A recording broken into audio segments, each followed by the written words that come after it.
고린도전서 13장 13절 말씀을 가지고 사랑으로 자라나는 교회라는 제목으로 함께 하나님의 말씀에 은혜를 나누고자 합니다. 예배를 시작하면서 말씀드린 것처럼 또 한 해가 지나고 2022년 새해를 맞이하는 송구 영신 예배를 드리게 됩니다. 신앙의 가장 기본이 무엇냐? 라고 물으면 누구나 할 것 없이 아마 예배라 그렇게 이야기할 것입니다. 우리의 신앙의 가장 기본은 예배. 그러니까 이 예배는요, 우리 하나님을 섬기는 하나님의 백성들이 하나님께 드릴 이 최소한의 것이에요. 근데 요즘 성도들 중에서 이 최소한의 것을 너무 쉽게 생각하고, 그리고 이것을 대수롭지 않게 생각하는 분들이 많은 것 같아서 사실은 걱정입니다. 이미 예전서부터 교회에서 상처를 받아가지고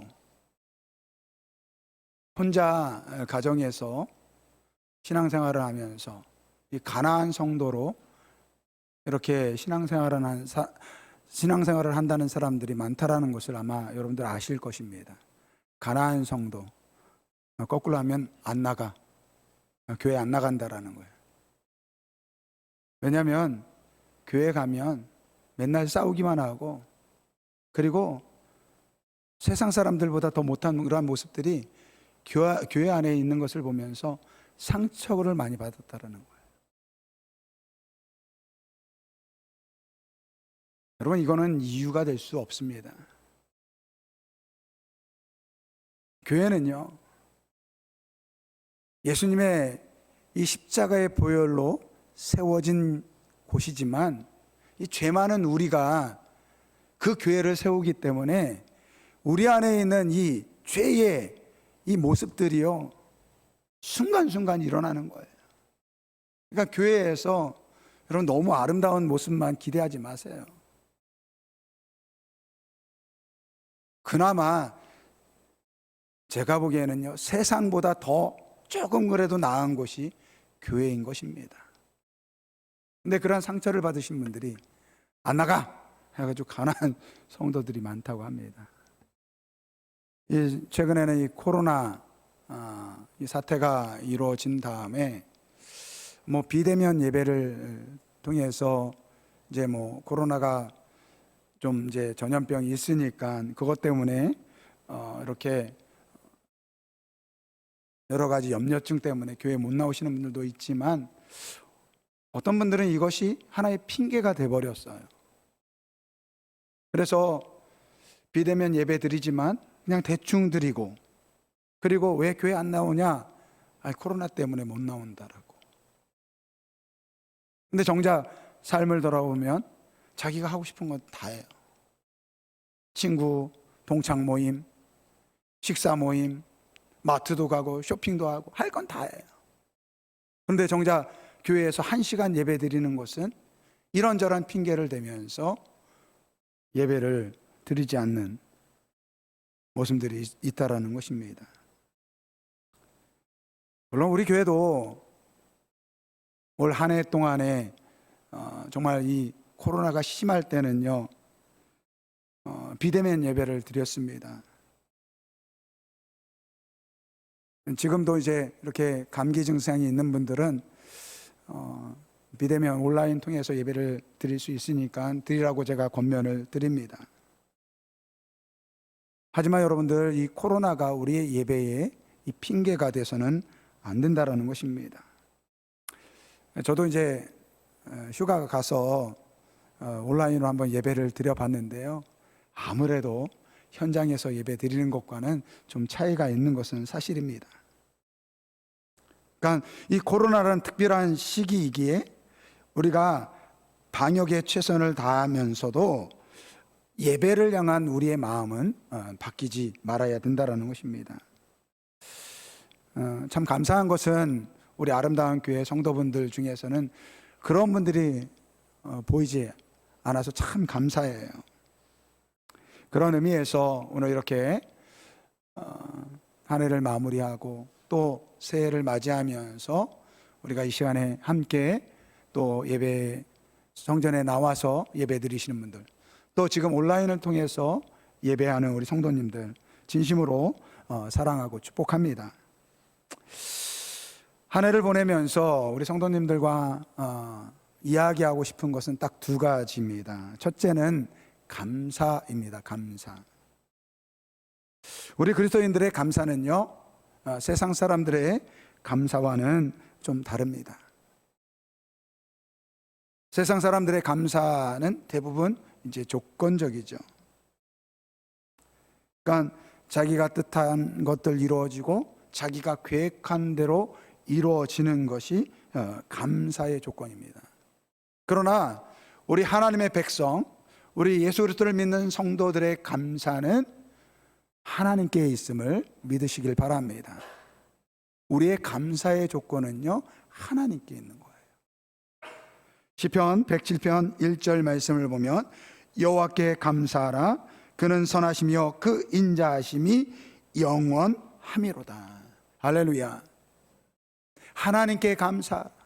그는 선하시며 그 인자하심이 영원하다. 오늘 우리의 감사의 조건은 하나님께 있다라는 거예요. 하나님의 선하심과 하나님의 인자하심을 믿기 때문에 비록 현재의 우리의 삶 가운데 불편한 것들, 가슴 아프게 하는 것들, 또 여러 가지 삶의 고통들이 있지만 그럼에도 불구하고 하나님의 인자하심과 선하심을 알기 때문에 우리는 그 하나님을 바라보며 감사해야 될 줄 믿습니다. 지난 추수감사 주일에 이 결단의 찬양으로 함께 부르고 싶었던 이 찬양이 있습니다. 오늘 이 시간에 좀 같이 불러보려고 하는데요.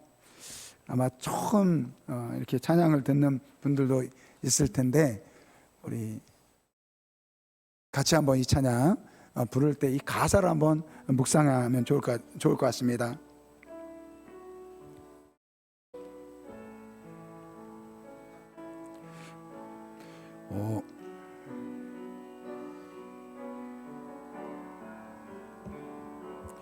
오늘 숨을 쉬는 것 감사. 나를 구원하신 것 감사. 나를 구원하신 것 감사.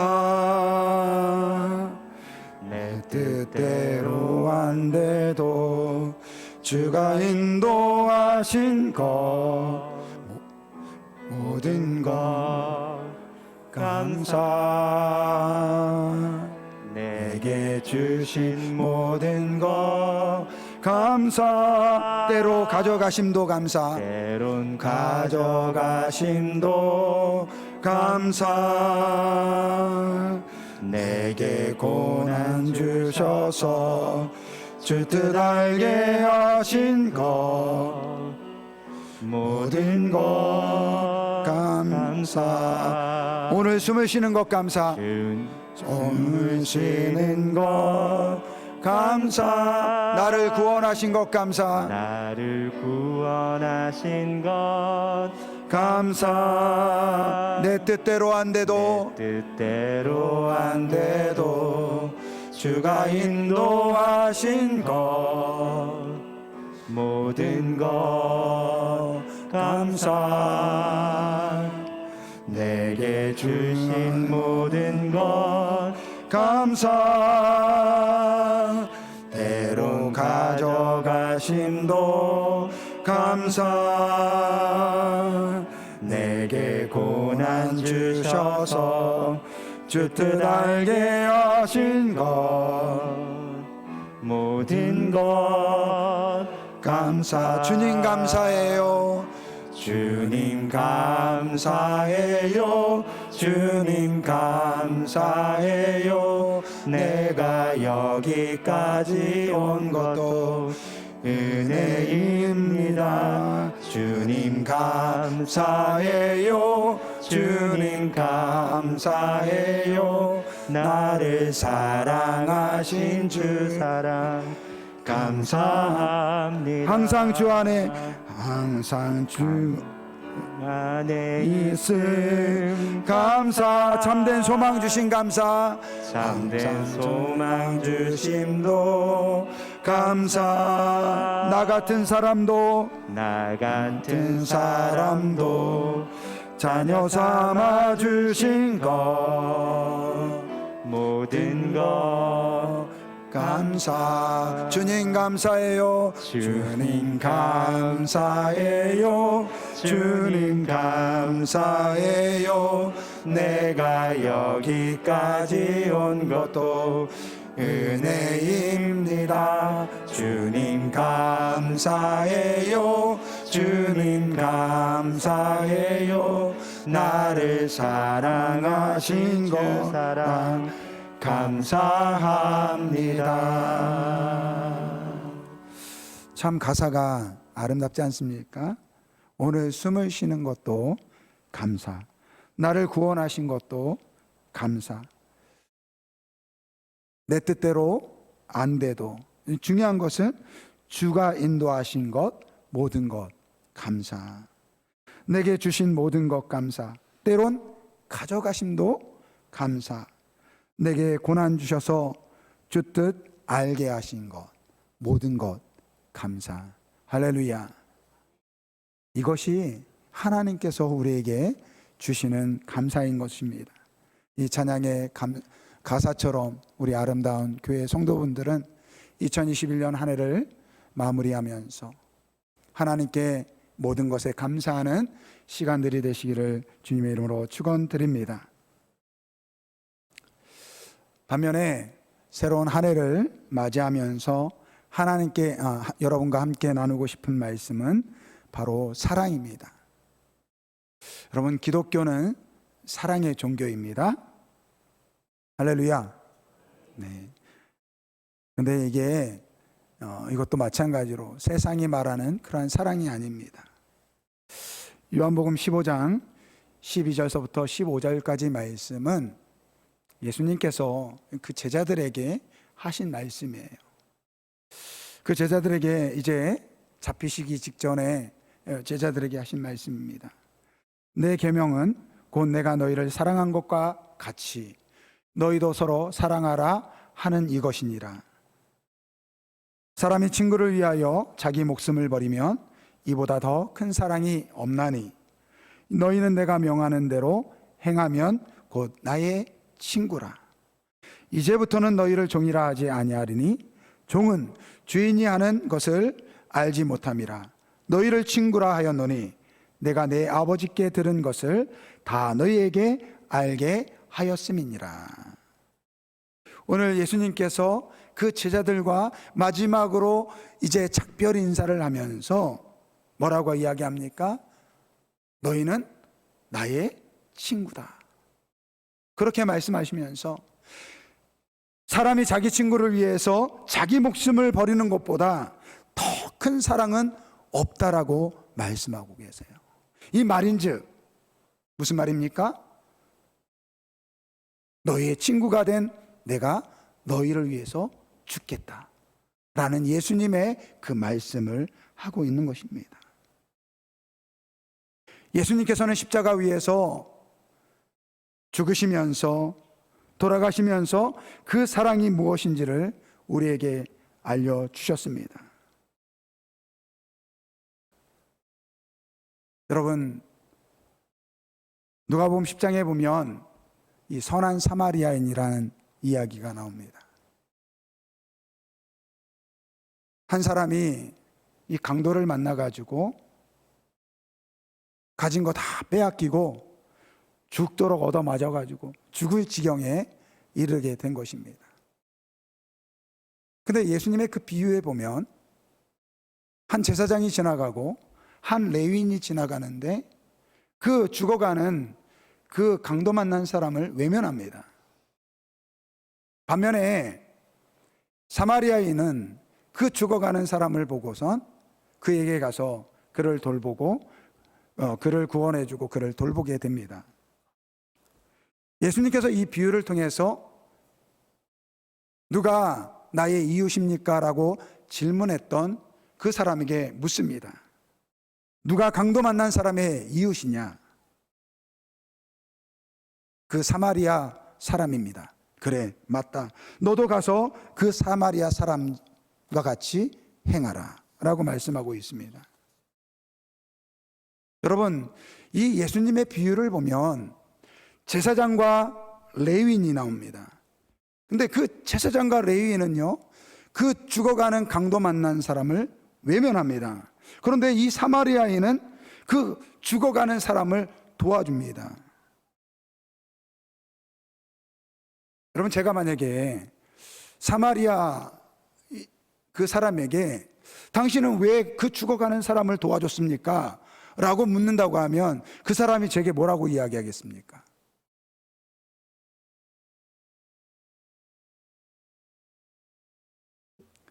그 사람이 저한테 웃으면서 그럴 것 같아요. 목사님, 목사님은 그것도 모릅니까? 그거는 당연한 겁니다. 죽어가는 사람을 도와주는 것은요, 당연한 거예요. 당연한 거. 그렇지 않습니까? 당연한 거예요. 죽어가는 사람을 구해주는 것은 당연한 거예요. 그런데 제사장과 레위인은 왜 그 죽어가는 사람을 구해주지 못했을까요?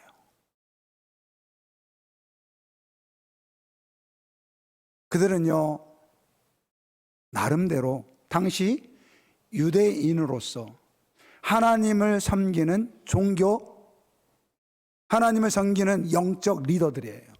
어떻게 보면 이스라엘 백성들의 신앙을 대표하는 사람이라고요. 근데 왜 이 제사장과 레위 사람은 그 당연한 일을 하지 못했을까요? 왜 그렇습니까? 그들이 가지고 있는 종교적인 규례와 규범 때문에 그렇습니다.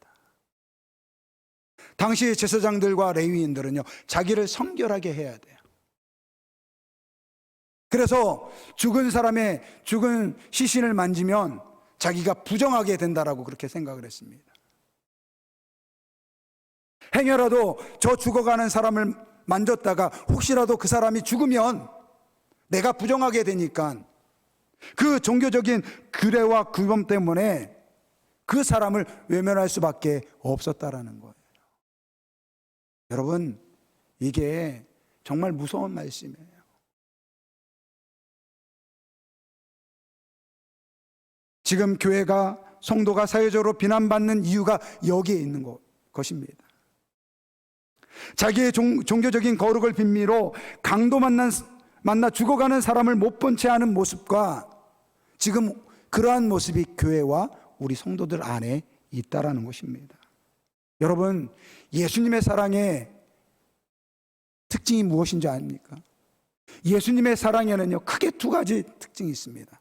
첫째는 자기 부정입니다. 두 번째는 자기 희생입니다. 예수님은 하나님의 아들이십니다. 아니, 하나님의 본체가 되십니다. 그분을 통해서 천하 모든 만물이 창조를 받았다라고 그렇게 말씀하고 있습니다. 그런데 그분이 스스로 인간이 되셨어요. 나중에 십자가에 못 박혀 죽는 그 과정을 보면 빌라도가 예수님을 향해서 사형 언도를 내립니다. 그리고 그 자신을 때리는, 채찍질하고 자신을 때리는 그 병사들 앞에서, 또 자기를 향해 저주하며 욕하는 사람들 앞에서 예수님은 하나님의 본체가 되시지만 스스로 자기를 부정하고 죄 지은 인간이 되셨다라는 거예요. 이것이 바로 예수님께서 십자가에 보여주신 이 사랑의 특징이라는 거예요.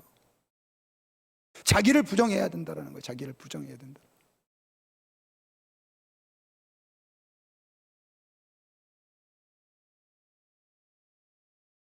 두 번째는요, 자기 희생이 담겨져 있습니다. 여러분, 예수님께서 십자가 지시기 전에 예수님께서 얼마나 십자가가 지는 것이 싫었으면 그 하나님의 뜻을 아는데도 불구하고 기도를 하셨겠습니까? 그냥 기도했습니까? 땀방울이 핏방울이 되도록 그렇게 기도하셨어요. 할 수만 있다면 아버지여 이 잔을 내게서 옮겨 주옵소서. 근데 하나님께서 그것이 하나님의 뜻이, 예수님께서 그것이 하나님의 뜻이 아니라는 것을 너무나도 잘 아는 거예요.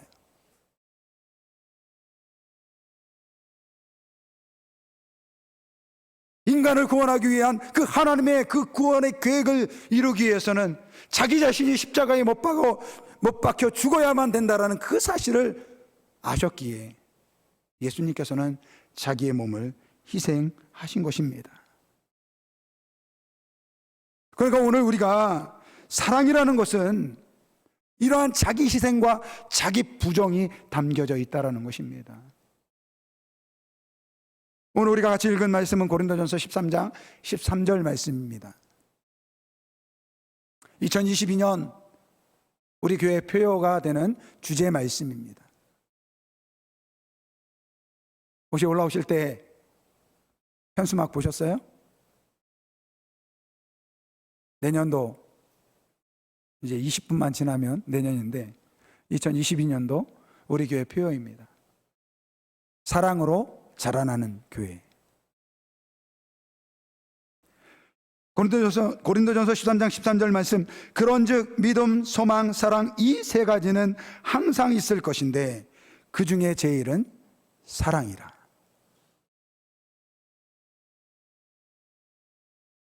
고린도 교회는 이제 교회가 세워진 지 얼마 안 됐고 또 여러 가지 이 교리적인 문제, 또 여러 가지 이 문제가 이 교회 안에 있었습니다.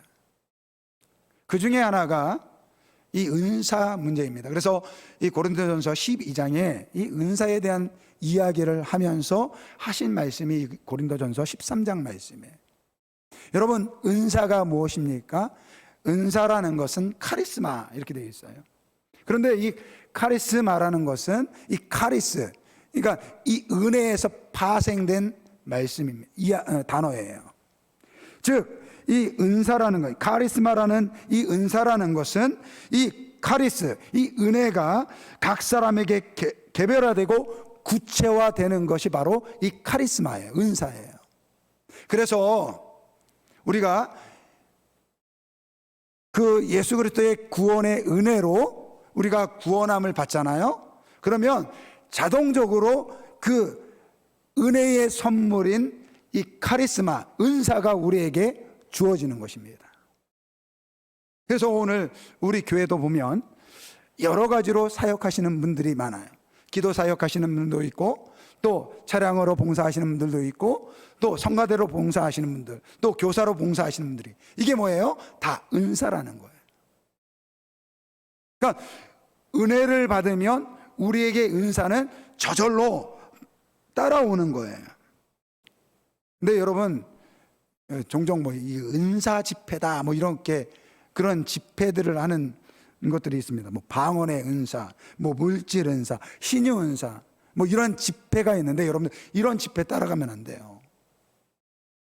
은사는 누가 주신다? 하나님이 우리가 은혜를 받을 때 거저 주시는 거예요. 선물로 주는 거예요. 누가 기도해서 받는 것이 아니라는 거예요. 그런데 이렇게 이 은사라는 것은 우리가 구원을 받을 때, 은혜를 받을 때 하나님께서 우리에게 이 거저 주시는 선물인데, 이 은사가 어떤 사람에게는 표면적으로 나타나는 은사가 있고, 또 어떤 은사는요 보이지 않는 은사가 있습니다. 문제는 이 은사를 가지고 누구의 은사가 더 나은 것이냐, 이러한 갈등이 이 고린도 교회에 생긴 거예요. 여기 고린도전서 12장의 말씀에 보면 뭐 어떤 사람은 성령으로 말미암아 지혜의 말씀을, 어떤 사람은 같은 성령을 따라 지식의 말씀을, 다른 사람에게는 같은 성령으로 믿음을, 어떤 사람에게는 한 성령으로 병을 고치는 은사를, 어떤 사람에게는 능력 행함을, 어떤 사람은 예언함을, 어떤 사람에게는 영들 분별함을, 다른 사람에게는 각종 방언 말함을, 어떤 사람에게는 방언들을 통역함을 주시나니. 그러니까 이 고린도 교회의 성도들에게 이 성령의 은사를 통해서 여러 가지 은사들이 나타났는데, 문제는 이 은사를 가지고 야, 어떤 은사가 더 좋은 은사야? 야, 네가 가진 은사는 별거 아닌 것 같아 라고 하면서 그 안에 이 은사 때문에 갈등이 생기고 그 은사 때문에 다툼이 생겼다라는 거예요. 그래서 이 사도 바울이 이 모든 은사는 뭐라고 이야기합니까? 다 교회를 온전히 세우기 위해서 하나님께서 주신 것이다. 그래서 어떤 것이 더 낫다, 어떤 것이 덜하다라고 이야기할 수 없다 라고 이러한 것을 단정하면서 이 고린도전서 12장 31절 말씀에 보면 너희는 더욱 큰 은사를 사모하라 내가 또한 가장 좋은 길을 너희에게 보이리라 라고 하신 말씀이 바로 고린도전서 13장 말씀이에요. 여러분, 고린도전서 13장 1절부터 3절까지 말씀 한번 같이 읽어보겠습니다. 한번 같이 읽어보겠습니다. 내가 사람의 방언과 천사의 말을 할지라도 사랑이 없으면 소리나는 구리와 울리는 꽹과리가 되고 내가 예언하는 능력이 있어 모든 비밀과 모든 지식을 알고 또 산을 옮길 만한 모든 믿음이 있을지라도 사랑이 없으면 내가 아무것도 아니요 내가 내게 있는 모든 것으로 구제하고 또 내 몸을 불사르게 내줄지라도 사랑이 없으면 내게 아무 유익이 없느니라. 아멘. 이 사도 바울이 지금 이 고린도 교회 성도들이 이 은사 때문에 갈등하는 그것을 보면서 너무 안타까운 거예요. 지금 예수 그리스도를 통해서 그 엄청난 사랑을 받았는데 정말로 그 사랑을 그들이 정말로 깨닫고 안다라고 한다면 어떻게 이 은사 때문에 서로 잘났다 싸우는 일이 일어나는지 이해가 되지 않는다는 거예요. 그래서 바울 사도가 이야기하는 거예요. 야, 너희들의 스승이며 이 목회자인 나조차 만약에 내 안에 그 예수 그리스도의 사랑이 없이 내가 하는 그 모든 사역은 예수 그리스도의 사랑이 없이 내가 하는 그 모든 사역은 아무것도 아니라는 거예요. 내가 그 어떠한 대단한 능력을 가지고 성령의 은사를 받아도 만약에 내 안에 예수 그리스도의 사랑이 없다고 한다면 그 모든 예언과 모든 은사는 아무것도 아니라고 오늘 이야기하고 있다는 거예요.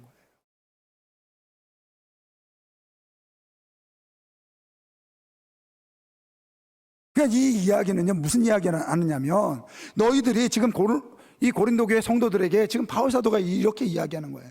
너희들에게 정말 예수 그리스도의 그 사랑이 있다고 한다면 이런 일로 어떻게 싸울 수 있느냐? 너희들 한 사람 한 사람에게 정말로 예수 그리스도의 그 십자가의 사랑이 있다고 한다면 어떻게 이러한 문제로 인해서 갈등하고 싸울 수 있느냐?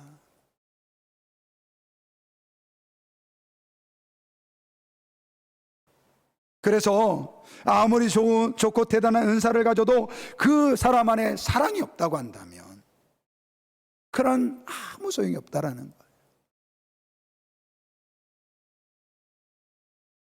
그러니까 이게 오늘 우리에게도 마찬가지예요. 여러분, 정말로 우리가 말씀을 전하는 저부터도 마찬가지예요. 제가 만약에 예수 그리스도의 사랑이 없이 말만 잘하는 사람이라고 하면 그거 아무것도 소용없다라는 거예요.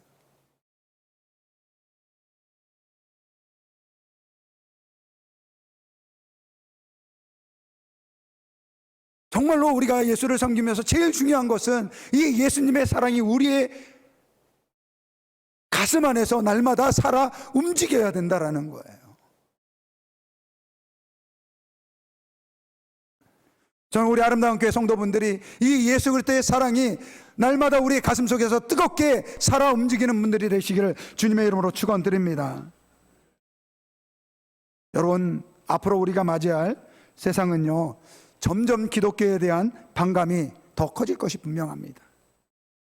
이러한 시대 속에서 교회가 진짜 복음의 능력을 가지려면요, 오늘 우리 한 사람 한 사람이 사랑을 실천하는 그러한 사람들이 되어야 될 것입니다. 말로만 사랑하는 것이 아니라 삶을 통해서, 말을 통해서, 우리의 행동을 통해서 그 사랑을 전하고 정말로 예수 그리스도의 사랑이 오늘 우리의 삶 속에서 우리의 교회 성도들의 삶을 통해서 나타나야 될 줄 믿습니다. 이 말씀을 써가면서 제일 문제는요, 제일 우리 교회에서 제일 문제가 되는 사람이 딱 한 사람 있어요. 그는 바로 저예요. 저조차 말로는 사랑 그러는데 제가 우리 성도님들의 마음을 많이 아프게 한 것 같아요.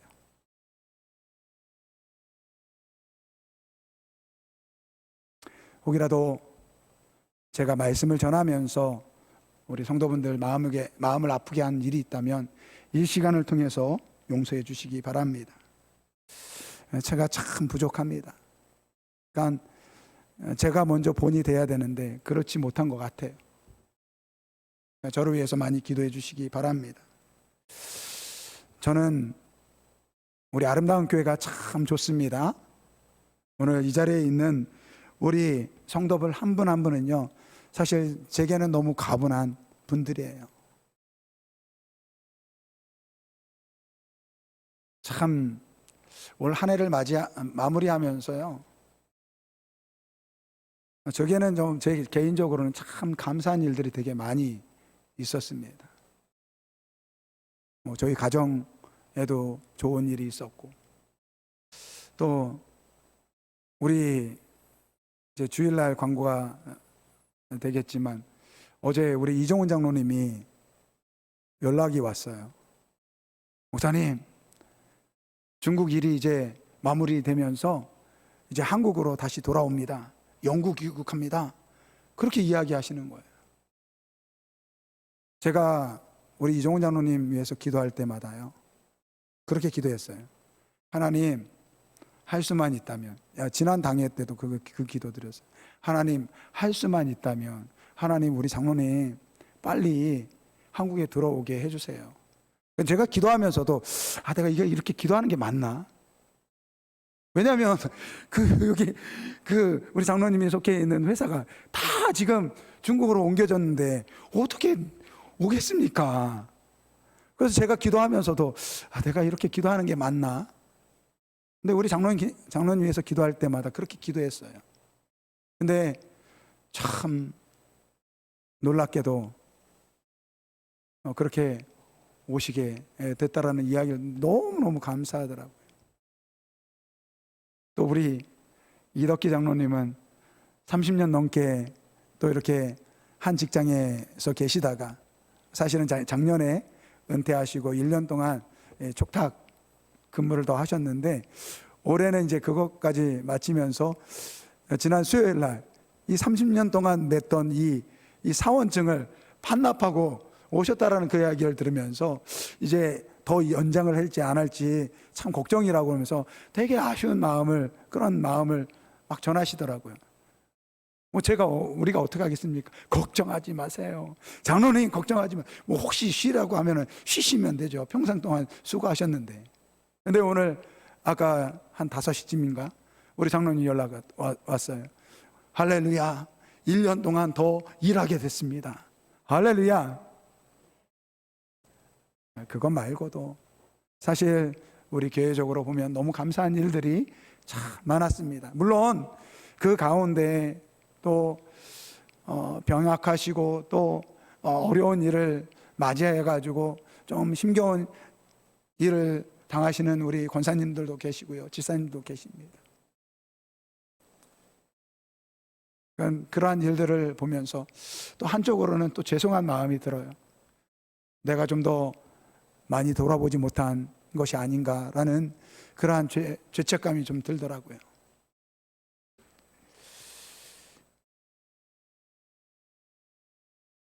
(2022년) 한 해를 준비하면서 그러한 생각이 들었습니다.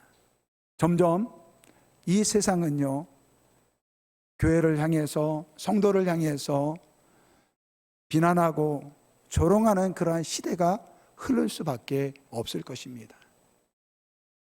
그러한 세상 속에서 오늘 우리 아름다운 교회는 예수 그리스도의 사랑을 마음에 품고 그 사랑을 나타나는 우리 아름다운 교회가 되었으면 좋겠습니다.